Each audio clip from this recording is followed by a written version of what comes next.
Right now, glass sits so completely, invisibly integrated into ordinary daily life that it's truly easy to forget it's even a manufactured material at all. Windows, drinking glasses, phone screens, eyeglasses, it's everywhere. And yet almost nobody stops to consider that every single piece of it required humans to first figure out how to transform ordinary sand into a completely different, transparent, solid material. So when did humans actually first invent glass? And how did they figure out something this seriously counterintuitive in the first place? Let's dig into this properly, because the answer involves a surprisingly early timeline, some clever archaeological detective work, and a manufacturing process that remained remarkably consistent in its basic underlying chemistry for thousands of subsequent years. Let's start with the earliest confirmed evidence of deliberate glass production, because this represents the necessary starting point for this entire discussion. Archaeological evidence indicates humans began deliberately producing glass sometime around 3,500 years ago, with some of the earliest confirmed glass objects and production sites located in ancient Mesopotamia and Egypt specifically. This detail is worth appreciating directly because it places deliberate glass production considerably earlier than many people probably assume, situating it well within the same general period as other significant ancient technological developments already explored extensively in other discussions regarding early metalworking and early writing systems. Let's talk about how humans likely first discovered the basic process behind glassmaking, because this represents a remarkably interesting question worth exploring in some depth. Researchers generally believe glass was likely discovered somewhat accidentally, connected closely to existing metalworking and ceramic production practices already well established within these same ancient societies. Heating sand, which contains silica, to sufficiently high temperatures alongside certain specific other materials, particularly various forms of ash containing sodium or potassium compounds, produces a molten material that, upon cooling, solidifies into glass. Given that ancient metalworking and pottery kilns already regularly achieved temperatures sufficient to trigger this specific chemical transformation, it's considered quite plausible that early glass discovery occurred as a kind of incidental byproduct of these already well-established related high-temperature craft practices, rather than representing some kind of entirely separate, deliberately targeted invention process from the very outset. This detail is worth sitting with directly because it illustrates a familiar pattern already explored extensively throughout other discussions regarding ancient technological development more broadly. Significant technological breakthroughs frequently emerged as unexpected byproducts of already established practices, rather than through some kind of clean, deliberately targeted research process aimed specifically at that particular eventual outcome from the very beginning. Let's talk about the earliest practical uses of this newly discovered material, because understanding how ancient societies actually applied glass technology helps illustrate its gradual, evolving significance. The very earliest glass objects were primarily decorative, small beads, inlays, and various other small ornamental items, rather than anything resembling the practical, functional glass objects most people immediately picture today. This makes considerable practical sense, given the significant technical challenges still involved in producing larger, more structurally reliable glass objects using these very early production techniques, meaning early glassmakers naturally gravitated toward smaller, more technically achievable applications where the material's distinctive visual appeal, its unusual color and translucency, could be appreciated without requiring the kind of large-scale structural reliability that considerably more challenging applications would eventually demand. Let's talk about faience specifically too, because this represents an interesting, closely related precursor material worth exploring before continuing this discussion further. Ancient Egyptians produced a glass-like ceramic material called faience considerably earlier than the fully developed glass production already discussed, using a somewhat different but related production process involving a quartz-based paste fired to produce a glossy, colorful surface without actually achieving the fully melted, fully vitrified state that defines true glass specifically. This detail is worth including because faience production likely represents an important intermediate technological step, with ancient craftspeople gradually developing increasingly sophisticated understanding of how heat and specific mineral combinations could transform ordinary sand-based materials, knowledge that plausibly helped pave the way toward the eventual development of fully melted true glass production already discussed extensively throughout the rest of this topic. Let's talk about core forming techniques used before glassblowing's development too, because understanding this earlier production method helps illustrate just how labor-intensive early glass vessel production actually was, and correspondingly, just how significant a breakthrough glassblowing eventually represented once it developed. Before glassblowing, ancient glassmakers produced hollow vessels using a technique involving a shapeable shaped core, often made from mud or clay mixed with other binding materials, which craftspeople would dip repeatedly into molten glass, gradually building up layers around this core before eventually removing the core material entirely once the glass had cooled and solidified. This process required considerable skill and time investment for each individual vessel produced, helping explain why glass vessels remained relatively rare, expensive luxury items throughout this earlier historical period, before glassblowing eventually transformed production speed and cost so dramatically. Let's talk about specific chemical composition differences across different ancient and historical glass production centers too, because this represents an interesting, scientifically detailed dimension worth exploring specifically. Researchers analyzing the specific chemical composition of ancient glass samples have identified meaningful variation in exactly which specific raw materials different ancient production centers relied upon, with certain regions using specific plant ash sources rich in particular mineral compounds, while other regions relied on different specific raw material sources based on whatever happened to be most locally available and practically accessible. This kind of detailed chemical analysis has allowed researchers to trace ancient trade networks with remarkable precision, since glass objects made using raw materials sourced from one specific region can sometimes be identified even when discovered at archaeological sites considerable distances away, providing valuable additional evidence regarding the scope and reach of ancient trade networks already explored extensively in other discussions regarding ancient economic and commercial connections more broadly. Let's talk about Islamic glassmaking innovations too, because this represents a particularly significant, historically important chapter worth exploring in additional depth, given how directly it connects ancient Roman glass technology to its eventual continuation and further development during the medieval period specifically. Following the decline of the Roman Empire, glassmaking expertise and continued technical innovation flourished particularly within various centers throughout the Islamic world, with craftspeople in regions including Syria, Egypt, and Persia developing increasingly sophisticated techniques for cutting, engraving, and decorating glass, alongside continued refinement of glass chemistry and production methods more generally. This period of sustained Islamic glassmaking innovation played an important, sometimes underappreciated role in preserving and further advancing glass technology during a period when certain other regions saw comparatively less sustained technical development, eventually contributing directly to the broader technical knowledge base that later fed into medieval and Renaissance European glassmaking traditions already discussed extensively throughout this topic. Let's talk about stained glass specifically too, because this represents a particularly visually striking, culturally significant application worth exploring in its own right, given how directly it connects glass technology to broader questions regarding medieval European art and architecture more generally. Stained glass, involving glass colored through the addition of specific metallic oxide compounds during production, became an increasingly significant, elaborately developed art form throughout medieval Europe, particularly associated with the large, elaborate windows found in Gothic cathedrals and other significant religious buildings constructed during this general historical period. Producing stained glass required considerable specialized technical knowledge regarding exactly which specific metallic compounds produced which particular colors, along with sophisticated skill in cutting and assembling individual colored glass pieces into elaborate, often narratively complex, decorative, and religious scenes, representing a remarkably impressive convergence of chemical knowledge, artistic skill, and architectural engineering all coming together within this single, historically significant application of glass technology. By the way,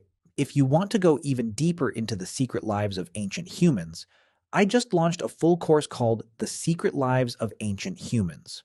10 modules, 3+ hours of content covering everything we never talk about on YouTube. What they feared, how they communicated, what hunted them, and much more. Plus an exclusive PDF guide included. Link in the description. See you inside. Let's talk about optical glass and lenses too, because this represents another historically significant application worth exploring specifically, given how directly it eventually connected glass technology to major subsequent developments in science and human understanding more broadly. The development of increasingly clear, optically precise glass eventually enabled the production of effective lenses, leading directly to the invention of eyeglasses during the medieval period, and eventually considerably more sophisticated optical instruments including telescopes and microscopes during the following centuries. This particular application of glass technology carries seriously significant historical weight, since these optical instruments subsequently enabled major scientific breakthroughs across numerous different fields, from astronomy to biology, illustrating how a single material technology, once sufficiently refined, can end up enabling entirely new categories of human scientific discovery and understanding, extending well beyond that material's own original, more basic practical applications. Let's talk about how glass production connects to broader questions regarding ancient and historical trade economics too, because this represents an important, closely related economic dimension worth exploring before continuing this discussion further. Given the specialized knowledge, specific raw materials, and considerable fuel requirements involved in successful glass production already discussed extensively throughout this topic, glass objects and, in some cases, raw glass material itself became a truly significant ancient and historical trade commodity, with certain specific production centers developing considerable economic importance and specialization based specifically on their particular glassmaking expertise and output. This detail reinforces a familiar pattern already explored extensively throughout other discussions regarding ancient technology and trade more generally. Specialized technical knowledge frequently became concentrated within specific regional centers, which then leveraged that concentrated expertise into genuine, lasting economic advantage through sustained, specialized trade in their particular high-value technical product. Let's talk about how modern glass production compares to these historical techniques too, because this represents an interesting point of comparison worth including before wrapping up this broader discussion. While modern industrial glass production relies on considerably more automated, large-scale manufacturing processes compared to the handcrafted techniques already discussed extensively throughout most of this historical overview, the fundamental underlying chemistry, heating silica-rich sand alongside specific other mineral compounds to produce a molten material that solidifies into glass upon cooling, remains essentially unchanged from the basic chemical process ancient craftspeople first discovered and began deliberately applying well over 3,000 years ago. This detail is worth appreciating because it demonstrates a recurring pattern already explored throughout numerous other topics regarding ancient technology. While the specific scale, precision, and automation of production techniques have obviously advanced dramatically since ancient times, the core underlying scientific principle ancient craftspeople originally discovered entirely through accumulated practical observation rather than any formal theoretical chemical understanding remains fundamentally remarkably consistent even within thoroughly modern industrial glass production today. Glassblowing, the technique of inflating molten glass using a hollow tube to shape it into a hollow vessel, developed considerably later than the earliest glass production already discussed, emerging in the ancient Near East roughly 2,000 years ago. This particular innovation dramatically transformed glass production, allowing glassmakers to produce hollow vessels, cups, bottles, and jars considerably more quickly and considerably more affordably compared to the earlier, more labor-intensive core forming and casting techniques that had previously dominated glass production for well over a millennium beforehand. This detail is worth appreciating specifically because it represents a genuine technological turning point that transformed glass from a relatively rare, labor-intensive luxury material primarily reserved for small decorative objects into a considerably more widely accessible, practically useful material suddenly capable of efficiently producing actually functional household items at meaningfully larger scale and lower relative cost. Let's talk about Roman glass production specifically too, because Rome played a particularly significant, well-documented role in glass technology's subsequent historical development worth exploring in additional depth. Following the development of glassblowing already discussed, Roman glassmakers rapidly adopted and further refined this technique, and glass production expanded dramatically throughout the Roman world, with glass becoming an increasingly common material for everyday household items, including drinking vessels, storage containers, and eventually window glass, discussed at greater length shortly. Roman glassmakers also developed increasingly sophisticated techniques for coloring and decorating glass, producing remarkably varied and visually striking glass objects that archaeological excavations across the former Roman world continue regularly uncovering even today. Let's talk about window glass specifically, because this represents a particularly significant, practically important application worth exploring in its own right, given how directly it connects to one of the most familiar modern uses of glass most people immediately think of today. Evidence suggests window glass began developing during the Roman period specifically, though early window glass was considerably less clear and considerably more limited in size compared to modern window glass, generally appearing as small, somewhat cloudy panes rather than the large, clear panels most people take completely for granted today. The gradual technical refinement of window glass production continued for many subsequent centuries, with clearer, larger, and increasingly affordable window glass only gradually becoming more widely available across subsequent historical periods, connecting directly to broader questions regarding architectural and technological development more generally throughout this extended historical period. Let's talk about ancient and historical glass recycling too, because this represents an interesting, often overlooked practical dimension worth exploring specifically. Archaeological evidence indicates ancient societies frequently recycled broken or unwanted glass objects, melting them down and reforming them into new glass items rather than discarding this valuable, labor-intensive material. Given how much specialized skill and fuel investment successful glass production required throughout most of the historical period already discussed extensively throughout this topic. This practice of glass recycling, evidenced through archaeological findings of ancient glass production sites containing broken glass fragments specifically collected for reprocessing, demonstrates a practical resourcefulness worth appreciating, particularly given how directly it echoes modern glass recycling practices that many people today assume represent a distinctly contemporary environmental innovation rather than a practice with truly ancient roots extending back thousands of years into the same broader historical story already explored throughout this discussion. Let's talk about the development of safety glass and other specialized modern glass innovations too, because this represents an important, considerably more recent chapter worth including before wrapping up this broader discussion. Beginning particularly during the 20th century, glass technology continued advancing considerably beyond the historical developments already discussed extensively throughout this topic, with researchers developing specialized glass variants including tempered glass, offering significantly improved impact resistance through specific heat treatment processes, and laminated safety glass, incorporating a protective inner layer specifically designed to prevent dangerous shattering upon impact. These specific modern innovations, while falling considerably outside the core historical timeline this discussion has primarily focused on, represent a meaningful continuation of the same basic pattern of ongoing technical refinement already established throughout the entire span of glass's remarkably long developmental history, applying increasingly sophisticated modern scientific understanding to a material whose basic underlying chemistry ancient craftspeople had already successfully discovered and practically applied many thousands of years earlier. Let's talk about how glass technology specifically enabled other major historical and scientific developments too, because this represents a valuable, integrative point worth exploring before this discussion concludes. Beyond the optical applications already discussed specifically regarding lenses, glass containers played a seriously significant role in enabling major developments across chemistry, medicine, and food preservation more broadly. Since glass's chemical inertness, meaning it doesn't react with or contaminate whatever substance it happens to contain, made it an unusually valuable material for scientific experimentation, medical storage, and food preservation applications, connecting directly to broader questions already explored extensively in other discussions regarding how early humans and later societies developed increasingly sophisticated food preservation and storage techniques more generally. This particular property, glass's practical chemical stability and inertness, helps explain why this specific material became so persistently valuable across such an enormously wide range of different practical applications throughout the entire span of human history already explored throughout this discussion, extending well beyond its more immediately obvious decorative and architectural applications already covered in considerable detail. Let's talk about how researchers actually study and confirm ancient glass production techniques too, because this represents an important methodological consideration worth exploring specifically. Archaeologists studying ancient glass rely on a combination of methods, including chemical composition analysis capable of revealing the specific raw materials and production techniques used to create a given ancient glass object, alongside direct archaeological evidence of ancient glass production sites, including specialized kilns and various production tools and byproducts. This combination of evidence has allowed researchers to trace glass production's gradual technological development with considerable precision, tracking specific changes in production technique, raw material sourcing, and overall glass quality across many centuries of ongoing ancient and historical development. Let's talk about medieval and Renaissance era glass production too, because this represents another significant, well-documented chapter in this broader historical story worth exploring specifically. Venice, particularly the specific glassmaking center of Murano, became renowned throughout medieval and Renaissance Europe for producing exceptionally high-quality, technically sophisticated glass, with Venetian glassmakers developing closely guarded proprietary techniques for producing unusually clear, high-quality glass considerably superior to what most other European glass production centers could achieve during this same general historical period. This detail is worth including because it illustrates how glass production technique, much like numerous other historical crafts and technologies already explored throughout other discussions, became closely associated with specific regional centers of specialized expertise, with certain locations developing and carefully protecting really superior production techniques compared to their broader historical and geographic competitors. Let's talk about the eventual industrialization of glass production too, because this represents an important, considerably more recent chapter worth exploring before wrapping up this broader discussion. Glass production remained a largely handcrafted, labor-intensive process for most of the extended historical period already discussed throughout this topic, before eventually undergoing significant industrialization beginning particularly during the 19th century, with the development of increasingly mechanized production techniques, dramatically increasing glass production scale and correspondingly reducing cost, eventually making glass into the truly ubiquitous, affordable material most people today take completely for granted in countless different everyday applications. Let's talk briefly about glass's role within modern digital technology too, because this represents a fitting, contemporary detail worth including before wrapping up this discussion, given how directly it connects this ancient material to some of the most advanced modern technology most people interact with daily. Specialized, highly engineered glass forms the foundation of modern smartphone and computer screens. Fiber optic cables enabling high-speed internet communication, and countless other advanced modern technologies representing a truly remarkable continuation of the same basic material's ongoing technical evolution across thousands of years of continuous refinement, from ancient decorative beads all the way through to the sophisticated engineered glass enabling instant global digital communication today. Let's zoom out and pull all of these different threads together, because the full story of when humans invented glass turns out to span an impressively long, continuously evolving developmental history, rather than representing any single, isolated moment of invention. Glass production likely began somewhat accidentally, connected to already established ancient metalworking and ceramic practices roughly 3,500 years ago, initially producing small decorative objects before the development of glass blowing roughly 2,000 years ago dramatically transformed glass into a considerably more practical, widely accessible material. Roman glassmakers further expanded and refined this technology. Window glass gradually developed and improved across many subsequent centuries, and specialized regional centers like Venice eventually developed particularly sophisticated, closely guarded production techniques before industrialization eventually transformed glass into the seriously ubiquitous modern material surrounding us in countless everyday applications today. So the next time you look through a window, drink from a glass, or check your phone screen, it's worth appreciating that you're interacting with a material carrying remarkably deep historical roots, representing thousands of years of accumulated technical refinement, stretching all the way back to ancient craftspeople who first discovered, likely somewhat by accident, that ordinary sand could be transformed into something so completely, remarkably different, which leaves an interesting thought worth sitting with. If something as completely taken for granted as glass actually required this much accumulated technical discovery and refinement, stretching across thousands of years of continuous human ingenuity, what other completely ordinary materials surrounding you right now might be quietly carrying a similarly deep, similarly overlooked history of ancient human technical achievement, hiding in plain sight behind their current, thoroughly unremarkable everyday form?